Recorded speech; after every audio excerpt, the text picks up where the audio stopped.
kan ada hadis bahwasanya khairukum man ta'allamal Qur'ana wa 'allamahu. Sebaik-baik kalian adalah yang belajar Al-Quran dan mengamalkannya. Betul.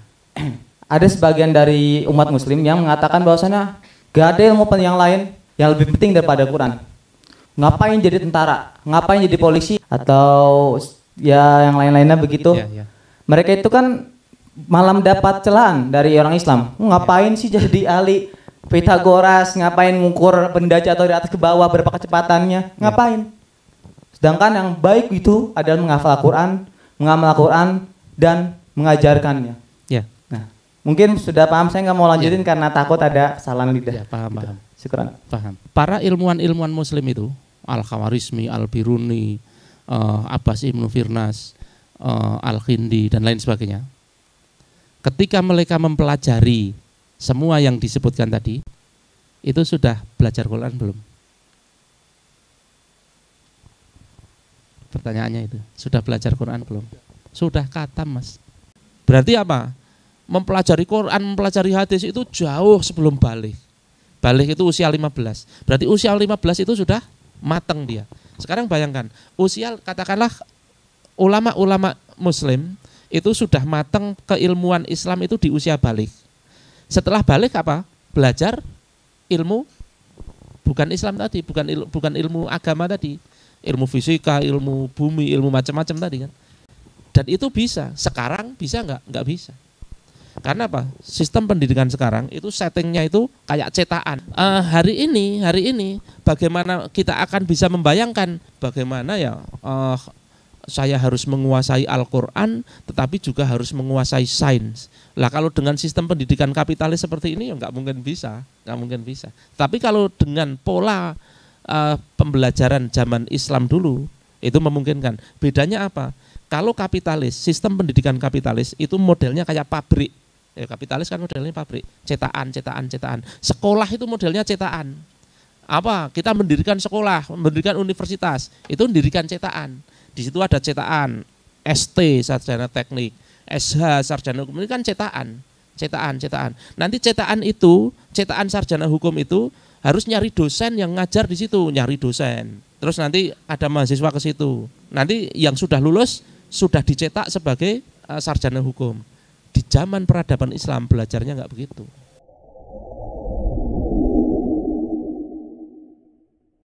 Sebenarnya agak ragu ya untuk bertanya pertanyaan ini. Sebelumnya nama saya Syamil Taqiyuddin. Panggil Syamil, asal dari Banten. Oh jauh-jauh sih sekarang yang di sini. Cuman saya sama seperti Fata juga, sekarang tinggal di tempat Kang Bayu. Oh Kang Bayu juga, Masya Allah. Lagi belajar ngaji sama kayak Fata. Ya. Salah. Pertanyaan saya gini. Kita pernah mengalami masa kejayaan, yaitu Islam di zaman Abbasiyah, ketika ilmuwan semua pada berkembang, baik dari segi sains, matematika, geografi, dan lain-lainnya. Tapi mengapa kok di zamannya kita sekarang ini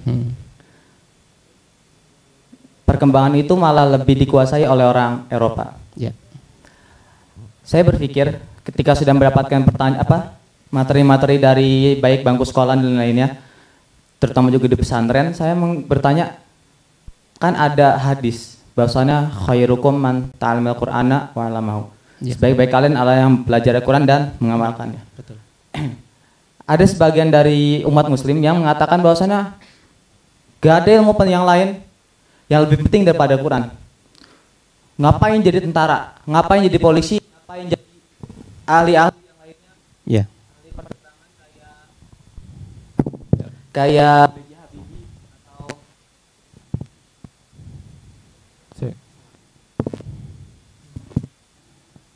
posisinya agak diangkat ini. Nah, atau ya yang lain-lainnya begitu. Mereka itu kan malam dapat celaan dari orang Islam. Ngapain sih jadi ahli Pitagoras? Ngapain ngukur benda jatuh dari atas ke bawah berapa kecepatannya? Ngapain? Sedangkan yang baik itu adalah menghafal Al-Quran, mengamal Al-Quran, dan mengajarkannya. Nah, mungkin sudah paham, saya nggak mau lanjutin karena takut ada kesalahan lidah. Paham. Syukran. Paham. baik. Jadi begini, jawabannya begini. para ilmuwan muslim itu, Al-Khawarizmi, Al-Biruni, Abbas Ibnu Firnas, Al-Khindi dan lain sebagainya. Ketika mereka mempelajari semua yang disebutkan tadi, itu sudah belajar Quran belum? Pertanyaannya itu, sudah belajar Quran belum? Sudah khatam, Mas. Sudah hafid mereka. Jadi mempelajari Al-Quran di dalam peradaban Islam, ketika peradaban Islam itu memang masih eksis di muka bumi, bahwa mempelajari agama, ilmu agama itu adalah fardu ain. Dan mereka pelajari itu semua. Dan sudah selesai, gitu. Fardu ainnya sudah selesai. Setelah fardu ain selesai, mereka fardu kifayah.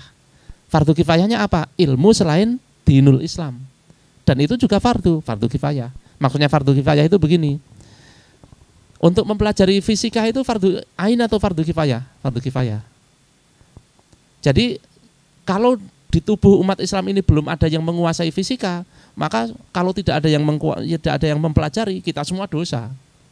Kalau sudah ada 1, 2, 3 yang mempelajari, kita tidak mau mempelajari fisika, boleh-boleh saja. Karena fardu kifayahnya udah digugurkan oleh orang tadi. Gitu. Nah, mereka para ulama itu sadar benar itu. Dan mereka sudah menyelesaikan PR akidahnya, PR belajar Qur'annya, PR belajar hadisnya, selesai semua itu. Dan selesainya apa? Di usia yang belum tua-tua amat. Karena memang settingnya begitu. Karena sekarang itu setting pendidikannya beda. Waktu itu, bayangkan ya, Imam Syafi'i belum balik sudah jadi mufti. Berarti apa? Mempelajari Quran, mempelajari hadis itu jauh sebelum balik. Balik itu usia 15. Berarti usia 15 itu sudah matang dia. Sekarang bayangkan, usia katakanlah ulama-ulama muslim itu sudah matang keilmuan Islam itu di usia balik. Setelah balik apa? Belajar ilmu bukan Islam tadi, bukan ilmu agama tadi, ilmu fisika, ilmu bumi, ilmu macam-macam tadi kan. Dan itu bisa. Sekarang bisa nggak? Nggak bisa. Karena apa? Sistem pendidikan sekarang itu settingnya itu kayak cetakan. Semua orang SD harus 6 tahun, SMP harus 3 tahun, SMA harus 3 tahun. Nanti kuliah itu lulus kuliah itu usia paling gasik, lulus kuliah itu usia 23 tahun. Itu pun belum bisa menghasilkan apapun kecuali main game kan gitu. Nah, faktanya begitu gitu. Faktanya begitu. Nah, hari ini bagaimana kita akan bisa membayangkan bagaimana ya saya harus menguasai Al-Quran tetapi juga harus menguasai sains. Lah kalau dengan sistem pendidikan kapitalis seperti ini ya nggak mungkin bisa. Tapi kalau dengan pola pembelajaran zaman Islam dulu itu memungkinkan. Bedanya apa? Kalau kapitalis, sistem pendidikan kapitalis itu modelnya kayak pabrik. Ya, kapitalis kan modelnya pabrik, cetakan. Sekolah itu modelnya cetakan. Apa? Kita mendirikan sekolah, mendirikan universitas, itu mendirikan cetakan. Di situ ada cetakan ST sarjana teknik, SH sarjana hukum, ini kan cetakan. Nanti cetakan sarjana hukum itu harus nyari dosen yang ngajar di situ, nyari dosen. Terus nanti ada mahasiswa ke situ. Nanti yang sudah lulus sudah dicetak sebagai sarjana hukum. Di zaman peradaban Islam belajarnya nggak begitu. Piye belajarnya? Pengen ilmu hadis, datang ke ulama hadis, bukan datang ke kampus. Kalau datang ke kampus, misalnya ya, jenengan mau belajar hadis hari ini, datang ke mana? UIN katakanlah, jurusan ilmu hadis. Dosennya memang capable ngajar hadis atau tidak? Kan belum tentu. Sekarang yang ilmu lain ya, jenengan belajar fisika katakanlah, fisika nuklir, terus belajar mata kuliah tertentu. Lah mata kuliah tertentu ini dosennya capable nggak? Saya yakin nanti jenengan di perkuliahan sering menemukan mata kuliah yang dosennya tidak capable. Buktikan. Kenapa? Karena startingnya dari bikin sekolah. Bikin sekolah ada jurusan tertentu, golek dosen. Ora ono dosen saonone. Mbuh mbiyen lulusan opo kon ngajar itu. Faktanya begitu hari ini. Kalau dulu sistem Islam enggak. Dia itu ulama apa? Ulama fisika datangi. Dia itu ulama apa? Ulama tafsir datangi gitu. Aku butuh tafsir, aku kemana? Nyari ulama tafsir gitu. Maka belajarnya itu enggak cetakan. Tidak semua itu harus 3 tahun, harus 6 tahun, enggak. Sing cerdas yo cepet banget kayak Imam Syafi'i, sing ora cerdas yo suwe gitu. Dan itu sah-sah saja, ada yang cepat, ada yang lambat, itu sah-sah saja. Karena apa? Manusia memang beda-beda. Lah hari ini mau cerdas mau goblok harus sama. Gitu. Bagaimana bisa kita membayangkan kita mempelajari Al-Quran sekaligus mempelajari sains, kan enggak kebayang. Nah itu ya, pertama itu. Masih ada jawaban lain begini. Bagaimana bisa bahwa ulama-ulama terdahulu yang berujung di Abbasiyah itu bisa berpikir sejernih itu antara ilmu dunia dan ilmu akhiratnya itu kenapa bisa seimbang itu gitu kan? Yang sekarang enggak. Gitu.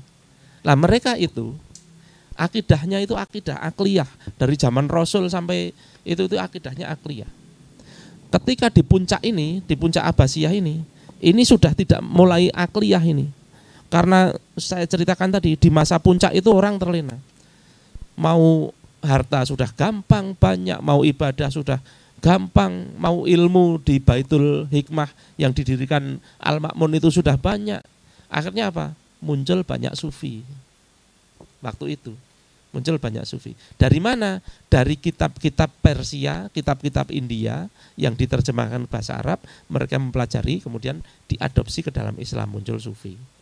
Sufi itu nanti intinya apa? Yos ibadah aja. Ibadah yang disebut ibadah mahdhah.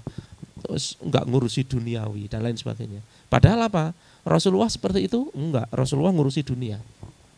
Ngurusi bagaimana caranya menaklukkan Khaybar dengan sukses. Bagaimana caranya menaklukkan Makkah dengan sukses. Itu mikir loh. Mikir, enggak semedi di puncak gunung, mikir. Dan sampai Khulafaur Rasyidin sampai Umayyah Abbasiyah itu begitu semua. Begitu semua. Mereka paham benar bahwa persoalan hidup itu ada dimensi 1, dimensi 2, dimensi 3. Dimensi 1 itu hubungan manusia dengan Allah dalam bentuk akidah dan ibadah. Dimensi 2 itu hubungan manusia dengan dirinya sendiri, bagaimana dia berakhlak, bagaimana apa yang harus dimakan, bagaimana berpakaian. Tapi juga ada dimensi 3. Dimensi 3 ini bagaimana hubungan suami istri, bagaimana dengan tetangga, bagaimana dengan masyarakat, bagaimana dengan negara, bagaimana mengatur ekonomi, bahkan politik luar negeri. Rasulullah itu sampai politik luar negeri. Kaisar Heraklius disurati, Kaisar Kisra disurati, surat dakwah untuk ngajak masuk Islam. Itu kan artinya beliau wawasan politik luar negerinya itu kan jalan. Bukan model sufi yang kemudian berdiam diri di gunung terus cuma mempelajari ilmu agama enggak, bukan gitu. Faktanya bukan begitu. Nah, kalau kita kembali lagi kepada pola Rasul dan para sahabat itu, artinya juga bukan terus kemudian mempelajari Al-Quran ditinggalkan juga enggak. Al-Quran selesaikan gitu. Tetapi ingat ada PR fardu kifayah mempelajari ilmu di luar ad-din juga gitu. Nah, ini nanti dunia itu di tangan kita. Benar-benar di tangan kita. Artinya apa? Kekuasaan dunia itu di tangan kita. Tetapi tidak di hati kan kata Ali gitu kan. Tidak diletakkan di hati, di tangan. Artinya kalaupun suatu saat perlu dilepas ya dilepas gitu. Tetapi untuk bisa menggenggam dunia ini tidak mungkin kalau sunatullah untuk menggenggam dunia tidak dijalankan. Sunatullah menggenggam dunia itu apa? Ya ilmunya dikuasai, ilmu untuk menggenggamnya dikuasai gitu. Kira-kira terjawab ya, gitu ya. Itu ya. Berarti dari tadi pertanyaannya kebanyakan di dimensi 3 ya. Iya. Betul ya. Pendidikan juga masuk dimensi 3 ya. Iya, betul.